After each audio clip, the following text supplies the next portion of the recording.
Private పరం కాబోతుంది అన్న వార్త ఒక్క విశాఖ ప్రజలనే కాకుండా ప్రజలు ముఖ్యంగా తెలుగు వాళ్ళందరూ కూడా ఒక షాక్కు గురయ్యారు. ఎంతోమంది ప్రాణత్యాగంతో ఈ ఉక్కు ఫ్యాక్టరీని ఆ రోజు మనం సాధించుకోవటం, మరి కొన్ని వేల ఎకరాల్లో ఈరోజు విశాఖకి ఒక గుండెకాయలాగా, విశాఖపట్నానికి ఒక ఫేస్ ఈ విశాఖ ఉక్కు అనేది. ఏదో కొంత లాస్లు వస్తూ ఉన్నాయి, లేకపోతే ఇంకా ఏదో చిన్న చిన్న కారణాలు చూపించి దీన్ని 100% డిజిన్వెస్ట్మెంట్ చేస్తామని చెప్పని ఈరోజు కేంద్ర ప్రభుత్వం ప్రతిపాదించడం చాలా బాధాకరం.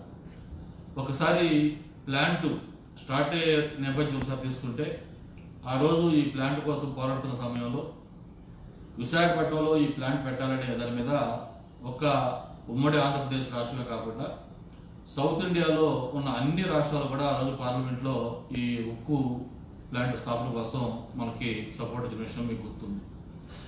అంతేకాదు, నేను ఎంపీగా ఉన్న సమయంలో, వాజ్పేయి గారు ప్రధానమంత్రిగా ఉన్న సమయంలో కూడా ఇలాంటి ఒక నిర్ణయం డిజిన్వెస్ట్మెంట్ చేస్తా ఉన్నారు కొంత పార్షియల్గా అని చెప్పి ఒక ప్రతిపాదన వచ్చినప్పుడు, ఆ రోజు కేంద్ర ప్రభుత్వం మీద ఒత్తిడి తెస్తే దాన్ని ఆ ప్రతిపాదన విరమించుకొని దానికి ఫైనాన్షియల్ సపోర్ట్ చేసి ఈ స్టీల్ ప్లాంట్ని నిలబెట్టుకోవడం జరిగింది.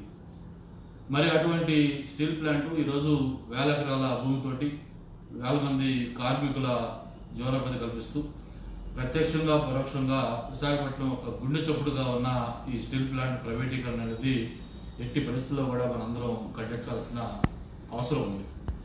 మరి దీనికి నేను ఒకటే కోరుతా ఉన్నాను, రాష్ట్ర ప్రభుత్వం కూడా దీంట్లో చొరవ తీసుకొని ఏదైనా స్టీల్ ప్లాంట్ సర్వే కావాలి, లాభాల పట్ల ఉండాలంటే ముఖ్యంగా సొంత గనులు ఉండాల్సిన అవసరం ఉంది. దీనికి రాజకీయ కారణాలు లేకపోతే ఇంకోటో కాకుండా ఈరోజు అందరం కలిసి పార్టీలకి, ప్రాంతాలకి అన్నిటికీ అతీతంగా అందరం కలిసి ఈ స్టీల్ ప్లాంట్ని ప్రొటెక్ట్ చేసుకోవాల్సిన బాధ్యత మన పైన ఉంది. అవసరమైతే ప్రజాప్రతినిధులు కూడా వాళ్ళ పదవులకు కూడా రాజీనామాలు చేసి ఈ స్టీల్ ప్లాంట్ పరిరక్షణ కోసం అందరూ ముందుండాల్సిన అవసరం ఉందని చెప్పి తెలియజేసుకుంటూ, మరి ప్రత్యేకించి గౌరవ ముఖ్యమంత్రి గారిని ఒకటే కోరుతా ఉన్నాను, ఈరోజు రాష్ట్రంలో అనేక ప్రైవేటు వ్యక్తులకి ఈ ఐరన్ ఓర్ గనులు ఇస్తా ఉన్నాం. వాటితో పాటు ముఖ్యంగా స్టీల్ ప్లాంట్ ఏదైతే విశాఖ ఒక గుండె చప్పుడుగా భావిస్తా ఉన్నామో అటువంటి స్టీల్ ప్లాంట్ పరిరక్షణ కోసం కూడా ఈ గనులు అలొకేట్ చేస్తే ఈ నష్టాల ఇది కూడా తగ్గించుకోవచ్చు. ఖచ్చితంగా స్టీల్ ప్లాంట్ అనేది లాభాల పట్ల వస్తుంది. ఈరోజు విశాఖ స్టీల్కి అంతర్జాతీయంగా కూడా మంచి పేరు ఉంది.